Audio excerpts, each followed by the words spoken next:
Jaksa penuntut umum? Siap. Baik, silakan langsung. Bismillah. Kejaksaan Negeri Jakarta Selatan demi keadilan dan kebenaran berdasarkan ketuhanan Yang Maha Esa. Replik tim penuntut umum atas pledoi terdakwa Richard Eliezer Budiang Lumiu dan tim penasihat hukumnya. Dalam perkara pidana nomor PDM 243/CKTSL/10/2022. Majelis Hakim yang kami hormati, tim penasihat hukum dan para pengunjung sidang yang kami hormati, dengan memanjatkan puji syukur kehadirat Tuhan Yang Maha Esa atas taufik, hidayah, dan ridhonya lah kita telah dapat melaksanakan persidangan perkara ini dengan tertib, lancar, dan aman sampai pada tahap pembacaan replik dari tim penuntut umum atas pledoi terdakwa Richard Eliezer Budiang Lumiu dan tim penasihat hukumnya. Pada kesempatan ini izinkanlah kami mengucapkan terima kasih kepada Majelis Hakim yang telah memberikan kesempatan pada kami selaku tim penuntut umum untuk mengajukan replik dalam perkara pidana ini. Rasa hormat dan penghargaan kami sampaikan kepada Yang Mulia Majelis Hakim yang telah dengan tekun, cermat, sabar, serta arif memimpin jalannya persidangan perkara ini sejak digelarnya persidangan hingga saat ini di Pengadilan Negeri Jakarta Selatan. Ungkapan yang sama kami sampaikan kepada tim penasihat hukum yang telah menjalankan tugasnya secara profesional dan proporsional dengan penuh semangat dan kesungguhan dalam mendampingi kliennya yang tetap dilakukan dalam kerangka hukum pidana formil sesuai dengan batasan-batasan yang diatur dalam Kitab Undang-Undang Hukum Acara Pidana yang selanjutnya disebut KUHAP. Oleh karenanya, keberadaan tim penasihat hukum menjadi satu bagian yang tidak terpisahkan dari terselenggaranya persidangan dalam perkara tindak pidana yang dilakukan terdakwa Richard Eliezer Budiang Lumiu. Majelis Hakim yang kami muliakan, tim penasihat hukum yang terhormat, dan para pengunjung sidang yang kami hormati. Bahwa pada persidangan hari Rabu tanggal 25 Januari 2023, terdakwa Richard Eliezer Budiang Lumiu maupun tim penasihat hukum telah membacakan pledoi. Pada kesempatan ini kami tim penuntut umum menanggapi pledoi baik dari terdakwa Richard Eliezer Budiang Lumiu maupun pledoi dari tim penasihat hukum. Memperhatikan isi pledoi dari terdakwa Richard Eliezer Budiang Lumiu maupun pledoi tim penasihat hukum yang pada pokoknya memohon kepada Majelis Hakim yang menyidangkan perkara ini agar pledoi pribadi terdakwa Richard Eliezer Budiang Lumiu tidak kami bacakan dan dianggap dibacakan. Pledoi tim penasihat hukum nomor 1 sampai dengan 6 tidak kami bacakan dan dianggap dibacakan. Setelah tim penuntut umum mempelajari dan mencermati dengan seksama pledoi tim penasihat hukum, semakin kokohlah pendirian dan keyakinan tim penuntut umum atas surat tuntutan yang telah dibacakan dalam persidangan pada hari Rabu tanggal 18 Januari 2023. Karena pledoi dari terdakwa Richard Eliezer Budiang Lumiu dan tim penasihat hukumnya didasarkan pada penilaian yang subjektif guna melepaskan terdakwa Richard Eliezer Budiang Lumiu dari tuntutan hukum terhadap perbuatan yang telah terdakwa Richard Eliezer Budiang Lumiu lakukan. Hal tersebut akan dibuktikan kembali oleh tim penuntut umum dalam replik ini yang merupakan satu kesatuan yang tak terpisahkan dengan surat tuntutan yang telah kami bacakan pada hari Rabu tanggal 18 Januari 2023. Bahwa permohonan penuntut umum tersebut berdasarkan atas pertimbangan penasihat hukum yang dikemukakan dalam pledoinya sebagai berikut. A. Nota pembelaan pribadi terdakwa Richard Eliezer Budiang Lumiu. Terdakwa Richard Eliezer Budiang Lumiu mengajukan nota pembelaan yang disusun dan disampaikan sendiri oleh terdakwa Richard Eliezer Budiang Lumiu, yang mana pada pokoknya terdakwa Richard Eliezer Budiang Lumiu menanyakan apakah sikap yang jujur yang dilakukan terdakwa Richard Eliezer Budiang Lumiu selama dalam persidangan harus dibalas dengan hukuman 12 tahun penjara sebagaimana tuntutan yang dibacakan penuntut umum. Tanggapan bahwa dalam persidangan terdakwa Richard Eliezer Budiang Lumiu mengajukan pledoi yang disusun dan disampaikan sendiri oleh terdakwa Richard Eliezer Budiang Lumiu, yang mana pada pokoknya terdakwa Richard Eliezer Budiang Lumiu menanyakan apakah sikap yang jujur yang dilakukan terdakwa Richard Eliezer Budiang Lumiu selama dalam persidangan harus dibalas dengan hukuman 12 tahun penjara sebagaimana tuntutan yang dibacakan penuntut umum. Bahwa pledoi terdakwa Richard Eliezer Budiang Lumiu yang disampaikan dalam persidangan akan kami jawab sebagai berikut. Bahwa tugas dan kewenangan penuntut umum sebagaimana diamanatkan dalam undang-undang dan peraturan perundang-undangan yang mengatur tentang kewenangan kejaksaan adalah melakukan penuntutan terhadap seseorang atau badan hukum yang dituduhkan melakukan suatu tindak pidana. Bahwa dalam melakukan penuntutan, penuntut umum diwajibkan untuk melakukan pembuktian berdasarkan pasal 183 Kitab Undang-Undang Hukum Acara Pidana, di mana jaksa penuntut umum dalam melakukan pembuktian haruslah berdasarkan minimal 2 alat bukti yang cukup. Bahwa dalam persidangan yang dilakukan terhadap terdakwa Richard Eliezer Budiang Lumiu, kami, tim penuntut umum telah dapat membuktikan perbuatan terdakwa Richard Eliezer Budiang Lumiu berdasarkan 2 alat bukti yang cukup yang mendukung pembuktian terhadap perbuatan pidana yang dilakukan oleh terdakwa Richard Eliezer Budiang Lumiu.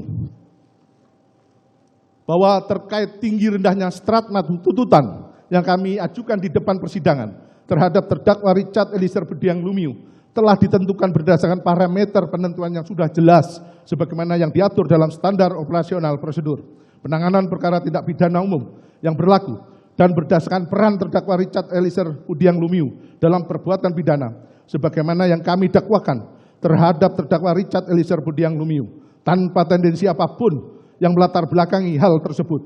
Dan kami berpendapat tinggi rendahnya tuntutan yang kami ajukan kepada majelis hakim terhadap terdakwa Richard Eliezer Budiang Lumiu sudah memenuhi asas kepastian hukum dan rasa keadilan. Bahwa selain itu, tim penuntut umum mempertimbangkan peran terdakwa Richard Eliezer Budiang Lumiu sebagai eksekutor atau pelaku yang melakukan perbuatan penembakan kepada korban Nofriansah Yosua Huta Barat sebanyak 3 sampai 4 kali. Sehingga berdasarkan hal tersebut, kami tim penuntut umum menuntut terdakwa Richard Eliezer Budiang Lumiu selama 12 tahun penjara. Tuntutan tersebut kami ajukan dengan mempertimbangkan kejujuran dalam memberikan keterangan dari terdakwa Richard Eliezer Budiang Lumiu yang telah membuka kotak Pandora sehingga terungkapnya kasus pembunuhan terhadap korban Nofriansah Yosua Huta Barat. Bahwa tim penuntut umum juga telah mempertimbangkan rekomendasi dari Lembaga Perlindungan Saksi Korban LPSK berdasarkan surat nomor R 0068-1.5.1 HSHP LPSK-01-2023 tanggal 11 Januari 2023 perihal rekomendasi pemberian hak penghargaan sebagai saksi pelaku yang bekerja sama bagi terlindung LPSK Saudara Richard Eliezer Budiang Lumiu dan memperhatikan poin 3 rekomendasi LPSK tersebut dimaksud sebagaimana syarat ketentuan dalam perundang-undangan khususnya dalam pasal 28 ayat 2 Undang-Undang Republik Indonesia nomor 31 tahun 2014 tentang perubahan atas Undang-Undang nomor 13 tahun 2006 tentang perlindungan saksi dan korban, yaitu a. Tindak pidana yang akan diungkap merupakan tindak pidana dalam kasus tertentu sesuai dengan keputusan LPSK sebagaimana dimaksud dalam pasal 5 ayat 2 Undang-Undang RI nomor 31 tahun 2014 tentang perubahan atas Undang-Undang nomor 13 tahun 2006 tentang perlindungan saksi dan korban. B. Sifat pentingnya keterangan yang diberikan oleh saksi pelaku dalam mengungkap suatu tindak pidana. E. Bukan sebagai pelaku utama dalam tindak pidana yang diungkapkan. Dan D.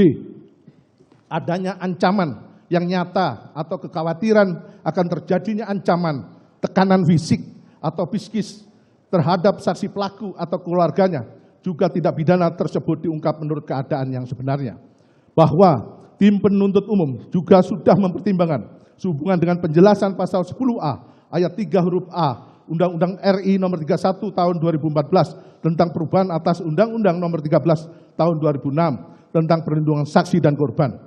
Yang dimaksud dengan keringanan penjatuhan pidana mencakup pidana percobaan, pidana bersyarat khusus, atau penjatuhan pidana yang paling ringan di antara terdakwa lainnya.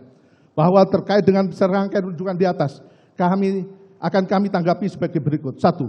Bahwa dalam penjelasan pasal 10A Undang-Undang RI nomor 31 tahun 2014 tentang perubahan atas Undang-Undang nomor 13 tahun 2006 tentang perlindungan saksi dan korban memang menyatakan frasa penjatuhan pidana yang paling ringan di antara terdakwa lainnya. Namun demikian, pasal AHU belum mengakomodir keadaan di mana saksi pelaku yang bekerja sama juga sebagai pelaku material terdakwa Richard Eliezer Budiang Lumiu yang mempunyai peran lebih dominan dibandingkan dengan peran para terdakwa lainnya kecuali saksi Freddy Sambo pelaku utama dalam rangkaian tindak pidana turut serta melakukan pembunuhan berencana terhadap korban Nofriansah Yosua Huta Barat, sehingga permohonan tuntutan kepada majelis hakim untuk penjatuhan pidana yang paling ringan terhadap terdakwa Richard Eliezer Budiang Lumiu di antara terdakwa lainnya perlu mendapat kajian secara mendalam. 2. Bahwa kondisi ini menimbulkan dilema juridis karena di satu sisi terdakwa Richard Eliezer Budiang Lumiu dikategorikan sebagai seorang saksi atau pelaku yang bekerja sama yang dengan keberanian dan kejujurannya telah berkontribusi membongkar kejahatan yang direncanakan untuk membunuh korban Nofriansah Yosua Huta Barat, dan juga membongkar skenario pengkelabuan yang dibuat oleh pelaku utama yaitu saksi Ferdi Sambo. Namun di sisi lain, peran dari terdakwa Richard Eliezer Budiang Lumiu sebagai eksekutor dari penembakan terhadap korban Nofriansah Yosua Huta Barat perlu juga dipertimbangkan secara jernih dan objektif. 3. Bahwa dalam tuntutannya terhadap terdakwa Richard Eliezer Budiang Lumiu, tim penuntut umum telah bersandar pada asas dominus litis. Ketentuan pasal 8 ayat 3 Undang-Undang Nomor 11 tahun 2021 tentang Kejaksaan RI yang menyatakan demi keadilan dan kebenaran berdasarkan ketuhanan yang Maha Esa, jaksa melakukan penuntutan. Ketentuan pasal 8 ayat 4 Undang-Undang Nomor 11 tahun 2021 tentang Kejaksaan Republik Indonesia yang menyatakan dalam melaksanakan tugas dan wewenangnya, jaksa senantiasa bertindak berdasarkan hukum dan hati nurani dengan mengindahkan norma keagamaan, kesopanan, kesusilaan, serta wajib menggali dan menjunjung tinggi nilai kemanusiaan yang hidup dalam masyarakat, serta senantiasa menjaga kehormatan dan martabat profesinya. Serta teori tujuan pemidanaan yang menyatakan pidana dijatuhkan bukan aqua pecatum es karena orang yang membuat kejahatan, melainkan nepesitur supaya orang jangan melakukan kejahatan. Di mana? Dilanjutkan.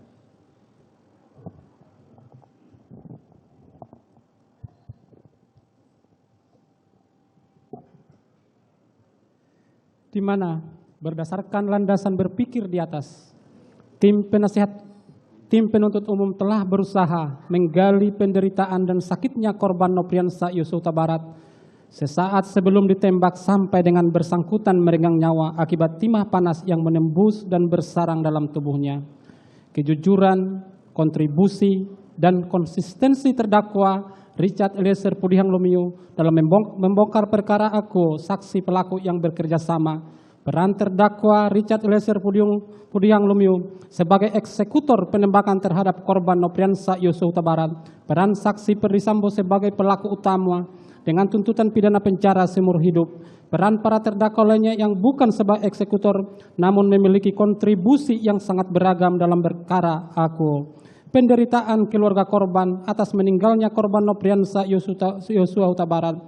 Pemaafan keluarga korban Nofriansah Yosua Huta Barat kepada terdakwa Richard Eliezer Budiang Lumiu serta kondisi sosial kemasyarakatan sehubungan dengan faktor penjara pidana baik bagi terdakwa Richard Eliezer Budiang Lumiu agar tidak lagi melakukan perbuatan yang sama di kemudian hari sebagaimana teori prevensi khusus maupun bagi masyarakat luas untuk mempertahankan ketertiban masyarakat dari gangguan penjahat, sehingga dengan memidana pelaku kejahatan secara proporsional, diharapkan anggota masyarakat lainnya tidak akan melakukan tindak pidana sebagaimana tujuan dari teori prevensi umum.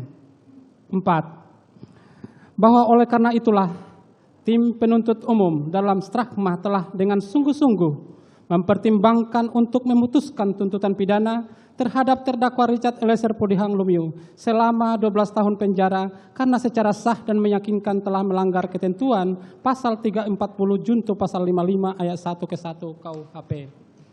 B. Nota pembelaan tim penasihat hukum terdakwa Richard Eliezer Budiang Lumiu. 1. Analisa yuridis poin 76 halaman 30 pledoi tim penasihat hukum menyatakan terbukti secara sah dan meyakinkan bahwa terdakwa Richard Eliezer Budiang Lumiu hanyalah merupakan pelaku yang disuruh melakukan tindak pidana manus ministra oleh orang yang menyuruh yaitu saksi Ferdi Sambo manus domina, sehingga terdakwa Richard Eliezer Budiang Lumiu hanyalah merupakan alat yang tidak memiliki kesalahan. Oleh karenanya tidak dapat dipertanggungjawabkan secara pidana sehingga terdakwa Richard Eliezer Budiang Lumiu sama sekali tidak memiliki niat jahat atau mensrea untuk menghilangkan nyawa teman sekamarnya sendiri in cause korban Nofriansah Yosua Huta Barat sehingga berlaku asas tiada pidana tanpa kesalahan.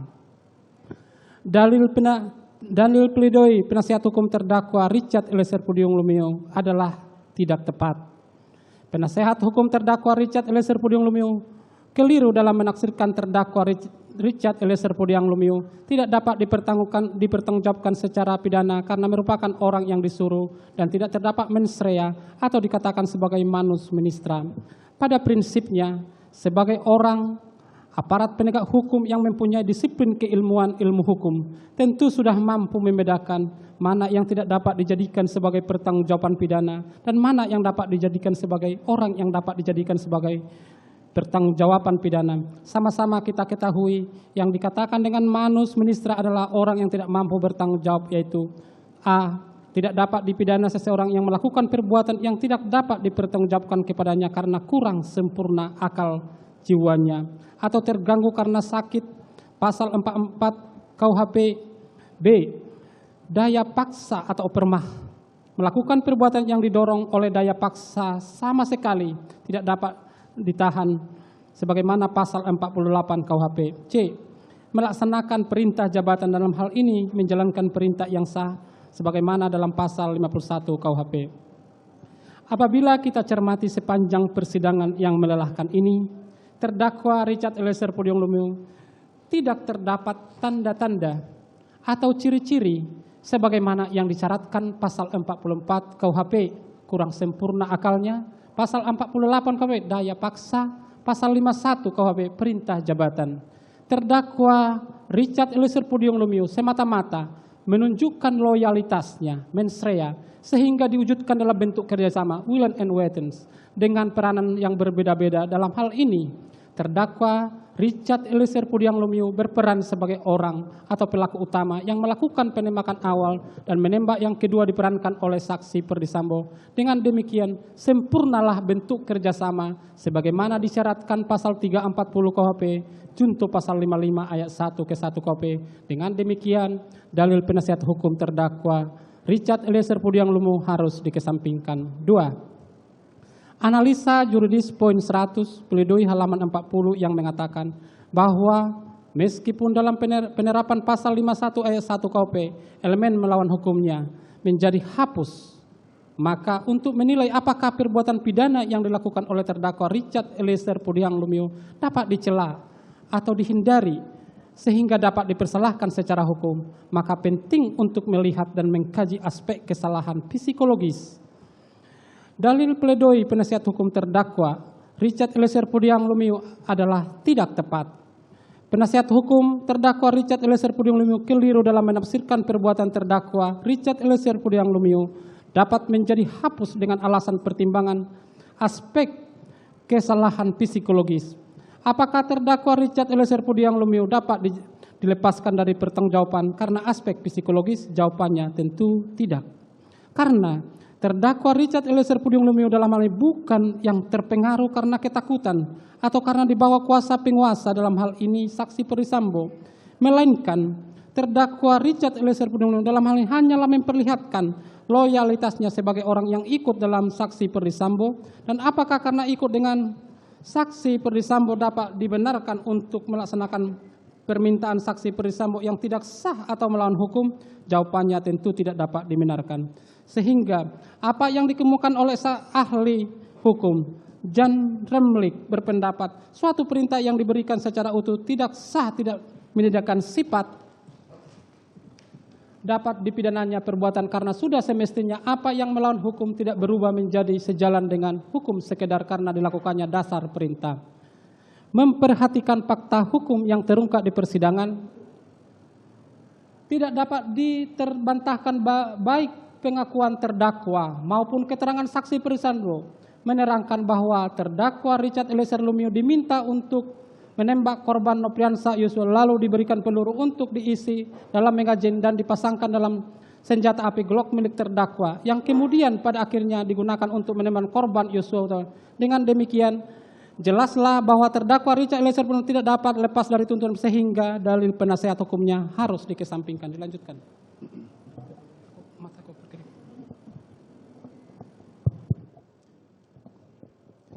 3.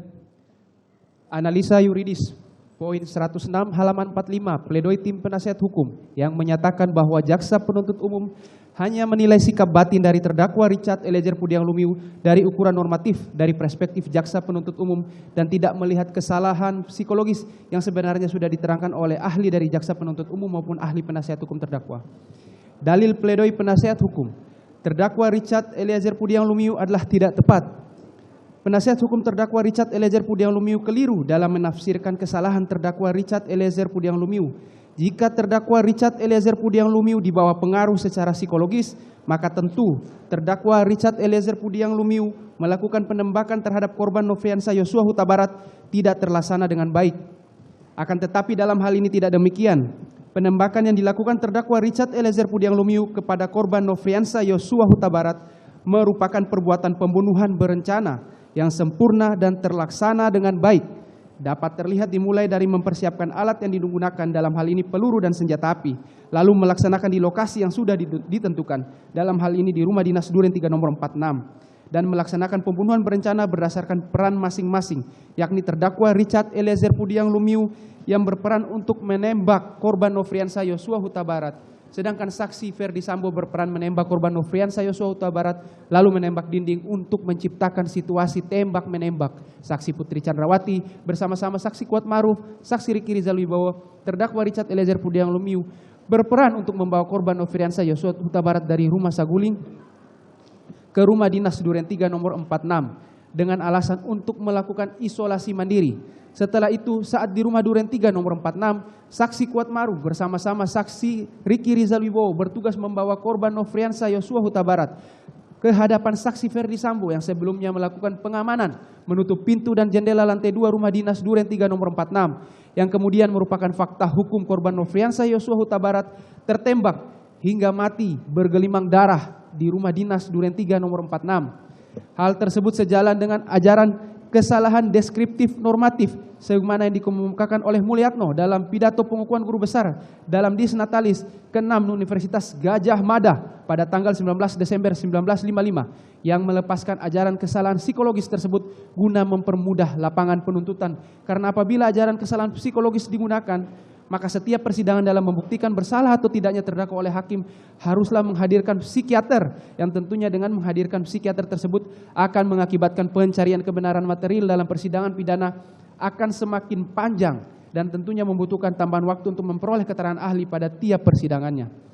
Pendapat tersebut sejalan dengan pendapat Prof. Edward Omar Sarif Hiariah dalam bukunya Prinsip-Prinsip Hukum Pidana edisi revisi adalah hubungan batin antara pelaku dengan perbuatan yang dilakukannya. Jika perbuatannya dikehendaki, maka pelaku telah melakukan perbuatan dengan sengaja. Namun jika perbuatan tersebut tidak dikehendaki, maka perbuatan tersebut merupakan suatu kealpaan. Sedangkan kesalahan deskriptif normatif merupakan penilaian dari luar dengan menggunakan ukuran-ukuran yang bersifat normatif untuk kemudian menentukan apakah perbuatan tersebut dapat dicelakan pada pelaku dan apakah perbuatan tersebut dapat dihindari ataukah tidak oleh pelaku. Halaman 159. Dengan demikian, penuntut umum menilai dengan ajaran kesalahan psikologis tersebut, maka sikap batin subjektif pelaku yang menentukan dapat tidaknya seseorang dikatakan bersalah melakukan suatu tindak pidana yang juga dikemukakan oleh Simon akan membuat keterangan psikiater inilah yang menjadi tombak mengenai pertanggungjawaban dari seseorang yang melakukan tindak pidana, sehingga demikian bertentangan dengan sistem pembuktian negatif bedelik Bois teori yang dianut dalam hukum acara pidana di Indonesia, yang secara kontrario diatur bahwa hakim tidak boleh menjatuhkan pidana kepada seorang kecuali apabila dengan sekurang-kurangnya 2 alat bukti yang sah ia memperoleh keyakinan bahwa suatu tindak pidana benar-benar terjadi dan bahwa terdakwalah yang bersalah melakukannya, sebagaimana diatur dalam pasal 183 KUHP, sehingga berdasarkan pengaturan tersebut terlihat bahwa keterangan ahli sebagai alat bukti sebagaimana disebut dan diatur dalam pasal 1 angka 28, pasal 184 ayat 1 huruf B dan pasal 186 KUHP merupakan alat bukti yang kekuatan pembuktian bebas yang juga dituturkan oleh M. Yahya Harahap dalam bukunya yang berjudul Pembahasan Permasalahan dan Penerapan KUHP, bahwa keterangan ahli tidak mempunyai kekuatan yang pembuktian yang menentukan dan mengikat. Keterangan ahli bersifat fris bewiskrah atau tidak mengikat karena ahli dalam memberikan keterangannya terbatas pada kemampuan dan keilmuannya yang kemudian diserahkan kepada hakim, sehingga tidak dapat dikatakan mempunyai kekuatan pembuktian yang sempurna. Pasal 183 ayat 2 KUHP kemudian lebih lanjut mengatur bahwa keterangan ahli tidak cukup membuktikan kesalahan terdakwa apabila tidak didukung oleh alat bukti yang lainnya. Alat bukti keterangan ahli tidak mempunyai nilai kekuatan pembuktian yang mengikat dan menentukan. Dengan demikian nilai kekuatan pembuktian keterangan ahli sama dengan nilai kekuatan yang melekat pada alat bukti keterangan saksi, yaitu mempunyai nilai kekuatan pembuktian bebas atau free bewiskrah. Hakim bebas menilainya dan tidak terikat kepadanya. Namun, penilaian hakim ini harus benar-benar bertanggung jawab atas landasan moral demi terwujudnya kebenaran sejati dan demi tegaknya hukum serta kepastian hukum. Dari uraian argumentasi di atas dapat dilihat bahwa ajaran kesalahan psikologis sebagaimana didengung-dengungkan oleh tim penasihat hukum tidaklah sesuai dengan konsep hukum pembuktian yang ada di Indonesia, karena dengan digunakannya ajaran kesalahan maka dalil penasihat hukum terdakwa Richard Eliezer Pudiang Lumiu harus dikesampingkan. Dilanjutkan. 4. Dalil tim penasihat hukum terdakwa sebagaimana tertuang dalam poin 107 pledoi halaman 46 yang menyatakan, sehingga tidak mengherankan penerapan dari ajaran kesalahan normatif deskriptif seringkali membawa kepastian hukum yang tidak berkeadilan, yang berpotensi membuat kondisi lembaga pemasyarakat yang kapasitasnya hanya 132.000 orang menjadi sesak dan penuh karena dihuni oleh 280.000 warga binaan, belum termasuk rutan Polri. Dalil pledoi penasihat hukum terdakwa Richard Eliezer Pudiang Lumiu adalah tidak tepat, serta sangat klise dan lemah dalam berlogika, serta merupakan dalil yang sangat subjektif, tidak dapat divalidasi kebenarannya, dan mudah dipatahkan karena tidak disertai dengan adanya bukti ilmiah yang menjelaskan adanya kausalitas antara penggunaan ajaran kesalahan normatif deskriptif dengan kondisi lembaga pemasyarakat yang menjadi penuh sesak karena over capacity, serta tidak adanya bukti ilmiah yang dapat membangun argumentasi yuridis dalam penggunaan ajaran kesalahan psikologis akan dapat menurunkan kondisi over capacity dalam lembaga pemasyarakatan di Indonesia, sehingga dalil tim penasihat hukum yang meminta dipertimbangkannya ajaran kesalahan psikologis pada diri terdakwa Richard Eliezer Pudiang Lumiu haruslah dikesampingkan. 5. Terdakwa berada dalam pengaruh daya paksa sebagaimana dimaksud pasal 48 KUHP, sehingga perbuatan terdakwa Richard Eliezer Pudiang Lumiu tidak dapat dipertanggungjawabkan secara pidana yang dinyatakan pada pledoi tim penasihat hukum halaman 33. Dalil pledoi penasihat hukum terdakwa Richard Eliezer Pudiang Lumiu adalah tidak tepat dan prematur. Penasehat hukum berkesimpulan sendiri dengan mengatakan terdakwa Richard Eliezer Pudiang Lumiu berada dalam pengaruh daya paksa sebagai masuk dalam pasal 46 KUHP. Penasehat hukum tidak memperhatikan fakta hukum yang sudah tidak dapat terbantahkan lagi. Terdakwa Richard Eliezer Pudiang Lumiu bersedia untuk menembak korban Nopriansa Yosua Huta Barat ketika diminta oleh saksi Perdisambo untuk menembak korban Nopriansa Yosua Huta Barat yang akan dilaksanakan di rumah dinas Duren 346, hingga pada akhirnya terdakwa Richard Eliezer Pudiang Lumiu menembak korban Nopriansa Yosua Huta Barat saat mendengar permintaan saksi Perdisambo dengan kata-kata, "Woi, kau tembak cepat, cepat, woi, kau tembak." Lalu terdakwa Richard Eliezer Pudiang Lumiu menembak korban Nopriansa Yosua Huta Barat hingga terjatuh, mengerang kesakitan, yang mana tembakan terdakwa Richard Eliezer Pudiang Lumiu yang mengenai dada korban Nopriansa Yosua merupakan salah satu penyebab kematian. Berdasarkan fakta hukum tersebut tidak dapat adanya paksaan atau daya paksa yang dapat digolongkan sebagai alasan pembenar maupun alasan pemaaf, sehingga tepatlah pendapat Simon yang mengemukakan opermah itu dapat berupa keadaan terpaksa secara fisik dan keadaan terpaksa secara psikis. Secara fisik itu dapat terjadi karena paksaan yang dilakukan oleh orang ketiga, misalnya dengan memegang tangan orang yang dipaksa untuk menandatangani sepucuk surat di dalam kejahatan pemalsuan surat. Selanjutnya, misalnya dengan dirampasnya kemerdekaan seseorang yang dipanggil sebagai saksi, termasuk pula ke dalam suatu perbuatan yang dilakukan karena terpaksa disewakan bekerjasama kekuatan alam.